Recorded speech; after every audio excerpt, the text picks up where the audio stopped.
بسم الله الرحمن الرحيم. السلام عليكم ورحمة الله وبركاته. الحمد لله الذي أرسل رسوله بالهدى ودين الحق ليظهره على الدين كله وكفى بالله شهيدا. أشهد أن لا إله إلا الله وحده لا شريك له وأشهد أن محمدا عبده ورسوله لا نبي بعده. اللهم صل وسلم وبارك على نبينا محمد وعلى آله وأصحابه ومن دعا بدعوته إلى يوم الدين. قال الله تعالى في كتابه الكريم: أعوذ بالله من الشيطان الرجيم. يا أيها الناس اتقوا ربكم الذي خلقكم من نفس واحدة وخلق منها زوجها بث منهما رجالا كثيرا ونساء واتقوا الله الذي تساءلون به والأرحام إن الله كان عليكم رقيبا. يا أيها الذين آمنوا اتقوا الله وقولوا قولا سديدا يصلح لكم أعمالكم ويغفر لكم ذنوبكم ومن يطع الله ورسوله فقد فاز فوزا عظيما. سبحانك لا علم لنا إلا ما علمتنا إنك أنت العليم الحكيم. اللهم إنا نسألك علما نافعا ورزقا طيبا وعملا متقبلا. Jamaah rahimanallah, pada saat ini kita masih melanjutkan terkait dengan masalah amar ma'ruf nahi mungkar, dan kita mudah-mudahan kita senantiasa istiqomah di dalam tawasul bil haq wa tawasul bis sabr, berwasiat kepada kebenaran dan berwasiat kepada kesabaran, karena itu salah satu di antaranya yang bisa menyebabkan diri kita tidak rugi. Allah berfirman di surat Al-Kahfi misalkan ya, yang kita sering membaca surat Kahfi terutama di malam Jumat.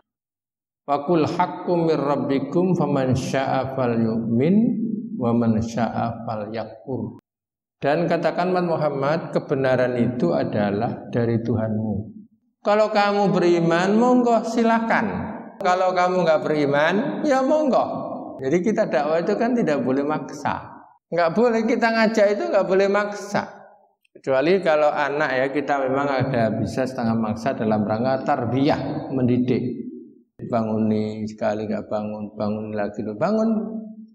Tapi kalau sudah dewasa begini ya diumumkan, di share, insya Allah besok subuh pengajian. Nah itu sudah, monggo yang siap, nggak siap ya monggo. Nah itu namanya dakwah. Sudah ditunjukkan kok. Kalau kamu iman, ini nanti janji Allah. Kalau kamu nggak beriman, ini juga nanti ancaman Allah Subhanahu wa Ta'ala. Sudah jelas. Makanya di Quran itu, di surat Al-Baqarah itu, la ikraha fid din qad tabayyana rusydu minal ghayyi faman yakfur bit taghut wa yu'min billah faqad istamsaka bil urwatil wuthqa lam fisama laha wallahu samiun alim. La ikraha fid din, enggak ada paksaan dalam agama. Tapi yang jelas qad tabayyana rusydu minal ghayyi, yang petunjuk dengan yang sesat itu sudah jelas. Dan bahagia kita bersyukur Allah menjadikan kita sebagai orang yang mengikuti rusydu, petunjuk. Buktinya kita sudah Islam. Nah, yang terus kita minta itu bimbingan Allah kok ya. Allahumma inni as'alukal huda wat tuqa wal afa wal ghina wa na'udzubika min sakhatika wan nar.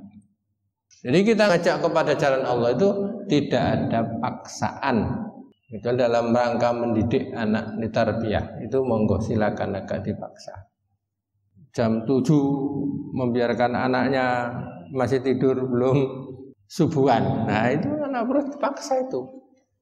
Padahal sholat itu kan pendidikan yang sangat ditekankan oleh Rasulullah, oleh orang tua kepada anaknya. Kalau kita lihat, jangan bahagia, tidak ada batasan umur yang Rasulullah perintahkan kepada orang tua terhadap anaknya kecuali sholat. Kalau perintah masalah nikah itu nggak ada umurnya kan? Kalau perintah masalah puasa nggak ada umurnya. Rasulullah menyatakan muru auladakum bis-shalah wa hum bis-sab'i sinin. Perintah anakmu itu untuk sholat kalau sudah umur 7 tahun. Wadribuhum wa hum bi-'ashri sinin. Pukul kalau sudah 10 tahun kok nggak sholat, pukul itu. Didikan itu pukul. Nah, inilah dikatakan Islam itu kejam. Enggak. Mukul tentunya mukul litarbiyah untuk memberikan pendidikan. Doa kita kepada keturunan kita dari perintah Allah Subhanahu wa taala yang di Quran ada itu salat. Saya belum menemukan di Quran itu, ya Allah jadikanlah aku dan keturunanku untuk gemar zakat. Ya Allah jadikanlah aku dan keturunanku untuk gemar puasa. Enggak ada. Tapi kalau sholat, Rabbij'alni muqimas shalah wa min dzurriyyati. Ya Allah jadikanlah aku dan keturunanku ya Allah orang yang senantiasa gemar menegakkan sholat. Ada masalah sholat. Nah, jadi kepada anak, sholat ini memang perlu ditekankan. Kemudian dalil lagi terkait dengan dakwah ini adalah ud'u ila sabili rabbika bil hikmah wal mau'izatil hasanah wajadilhum billati hiya ahsan. Serulah ke jalan Tuhanmu itu dengan hikmah. Apa hikmah itu? Adanya bil ilmi, dengan ilmu. Ya memang dakwah harus dengan ilmu. Ada bil hikmah itu dengan bijaksana. Contoh bijaksana itu ya, mengetahui kondisi jamaah. Tingkatan-tingkatan pendidikan terkait dengan jamaah itu juga perlu diperhatikan. Sehingga Nabi menyatakan khotibu ala qadri ukulihim. Jadi berbicara kamu dengan orang itu sesuai dengan kadar kemampuan akal mereka. Sesuai dengan kondisi. Jangan disamakan ya bahagia orang misalnya maaf ya yang di kampung-kampung dengan tingkatan-tingkatan di mahasiswa itu beda cara berdakwah. Nabi itu kan pernah menunjukkan hikmahnya. Ini dakwah-dakwah pertama-tamanya Rasulullah. Quran kan juga menyatakan ya bahwa keluarga itu dulu kan itu baru yang lain. Nah Rasulullah pernah mengumpulkan keluarga-keluarganya, paman-pamannya itu untuk masuk Islam. Tapi belum ngomong selesai Rasulullah apa? Ya Muhammad, jama'tana lihada. Muhammad, kau mengumpulkan kami ini tujuanmu. Ujahal pula. Mentang-mentang itu. Kami disuruh meninggalkan ajaran nenek moyang kami, mengikuti agamamu itu. Rasulullah SAW melihat marah-marah begitu itu diam. Rasulullah tidak jawab apa-apa. Nah sahabat itu ada yang memahami Rasulullah kok diam saja ya. Apa nggak berani? Tapi sebagian sahabat itu hikmahnya Rasulullah.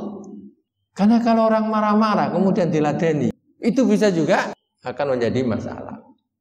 Tapi tetap aja Rasulullah di samping begitu, tetap Rasulullah itu berdoa supaya paman-pamannya itu masuk Islam. Makanya keluarga Rasulullah kan ada yang memang ada yang masuk Islam, ada yang menentang nggak mau bujahat. Tapi ada yang memang diam-diam bela Rasulullah.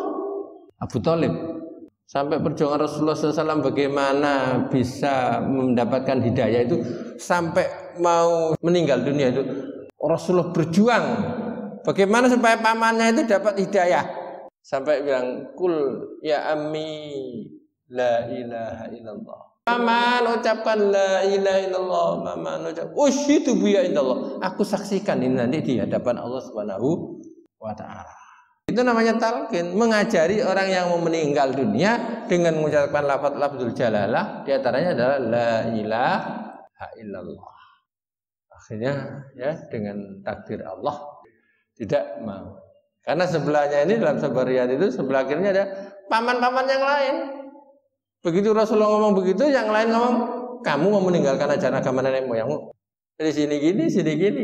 Hanya Rasulullah sedih begitu meninggal tidak mengucapkan kalimat la ilaha illallah. Begitu itu Rasulullah langsung dihibur oleh Allah, innaka la tahdi man ahbabta walakinnallaha yahdi man yasha. Muhammad, sesungguhnya kamu itu enggak bisa memberikan hidayah kepada siapa yang kau cintai. Walakin Allah yahdi man yasha, tetapi Allah lah yang memberikan hidayah kepada siapa yang Ia kehendaki. Jadi kita dikehendaki oleh hidayah ini nikmat yang besar. Kemudian yang lain kita lanjutkan hadis. Jelas Rasulullah menyatakan man ra'a minkum mungkaran falyughayyir bi yadihi fa illam yastati' fa bi lisanihi fa illam yastati' fa bi qalbihi. Siapa yang melihat kemungkaran di antara kamu semuanya, maka rubalah dengan biyadihi, dengan kekuasaannya. Jadi siapa yang menduduki tempat-tempat strategis yang bisa memberikan kebijakan-kebijakan yang untuk dalam rangka dakwah, ilallah, silahkan. Mumpung kesempatan. Kalau punya kekuasaan itu kan enak. Kepala kantor misalkan aturan untuk yang Islam jamaah kalau sudah adzan. Kalau nggak bisa, ya fabilisanihi, ngomong. Tapi ngomong itu kadang-kadang berat. Kalau kita melihat kawan kita memperbesar nilai kwitansi, kemudian kita bilang, jangan gitu. Kayaknya kita berat begitu. Konsekuensinya, sok jujur, sok alim. Kadang-kadang dibenci. Itulah yang terkadang dan bahagia al-Islam mahjubun bil muslimin. Sebenarnya kita itu memperjuangkan kejujuran di antara kita, tapi dihalang-halangi juga oleh orang Muslim. Banyak begitu itu. Lisannya nggak bisa, ya hafi qalbihi, dengan hatinya bahwa perbuatan begitu itu kita tidak suka. Kan banyak bahagia antara batin dengan kenyataan itu bertentangan. Di kantor-kantor juga banyak. Ini kalau dilakukan begini, atasan saya nyuruh begini, ini demi tugas. Kita semuanya ya, kadang-kadang kita kerja di mana gitu, kadang-kadang ada kondisi yang memang bertentangan benar dengan naluri kita, dengan batin kita. Yaitu resiko memang. Bahkan ada yang memang sempat langsung keluar dari kantor karena ya tadi untuk menghindari supaya nggak bertentangan antara batin dengan kenyataan. Menghindar, jangan malah juga ikut nimbrung. Ada hadis Rasulullah menyatakan, iyyakum wal julus fil turuqati. Jadi jauhilah duduk-duduk di pinggir jalan. Faqalu, sahabat bertanya, ya Rasulullah, malana min majlisina buddun natahaddatsu fiha. Ya Rasulullah, kami ini enggak bisa ini ninggal ngobrol-ngobrol di jalan ini. Enggak bisa kami ini sudah biasa saya ini. Faqala Rasulullah SAW. Rasulullah SAW itu kemudian menjawab, faida abaitum illal majlisa fa'tut tariq haqqahu. Jadi kalau kamu sudah nggak bisa menghindari duduk-duduk di jalan, ya kasih haknya jalan itu. Qalu, sahabat bertanya lagi, wa ma haqqut tariq ya Rasulullah? Ya Rasulullah, apa haknya jalan itu ya Rasulullah? Haknya jalan itu adalah ghaddul basar. Kita itu nundukkan pandangan. Jangan malah ada perempuan lewat di ya, gitu. Itu malah bukan memberi haknya jalan. Kan terkadang kan gitu kan, sering kan kita lewat. Ada orang duduk-duduk di jalan. Wakaful adza, dan menghindari dari hal-hal yang mengganggu mereka orang jalan itu. Kemudian waradus salam, menjawab salam. Makanya orang yang jalan itu memberi salam kepada yang duduk. Makanya kalau ada orang jalan mengucapkan salam di saat kita sedang duduk-duduk, jawab salam itu. Kemudian wal amru bil ma'ruf wan nahyu anil munkar. Ini di jalan ya. Kita di jalan itu masih disuruh untuk amar ma'ruf nahi munkar. Ya, kalau di kota-kota begini duduk-duduk di jalan itu banyak kan. Di kampung juga ada duduk di jalan, kadang sampai ngobrol di tempat pos kampling sambil ngopi. Nah itu ada jalan ini. Jalan itu ghadul basar, wakaful adza, jangan ganggu, kemudian menjawab salam. Karena aturan etika kita beri salam itu adalah yang jalan memberi salam kepada yang duduk, yang berkendaraan memberi salam kepada yang jalan kaki, yang sedikit memberi salam kepada yang banyak. Itu etika kita memberi salam. Nah, jadi tetap aja jangan bahagia kita berdakwah dan kita tahu bahwa yang namanya dakwah itu adalah tidak lepas daripada tantangannya. Nggak ada yang nggak ada tantangan. Kalau kita melihat dari Rasulullah SAW perjuangkan Islam, tantangannya itu pembunuhan karakter juga, ditawari materi juga, diancam bunuh juga iya. Pembunuhan karakter disebut sihir iya. Bahkan disebut lagi gila, majnun. Setelah itu ditawari harta juga yang sangat menggiurkan. Dan yang nawari itu malah justru yang disuruh pamannya Abu Thalib. Makanya dai-dai kita yang dulu itu juga terpencil, tapi memang mesti ada tantangan. Itulah Rasulullah memperjuangkan agama Islam. Nah, kita ikuti bahwa untuk berdakwah itu seperti yang dilakukan oleh Rasulullah Sallallahu Alaihi Wasallam. Ya, ini yang bisa disampaikan. Mudah-mudahan pengajian kita bisa istiqomah. Subhanakallahumma wa bihamdika asyhadu an la ilaha illa anta astaghfiruka wa atubu ilaik. Assalamualaikum warahmatullahi wabarakatuh.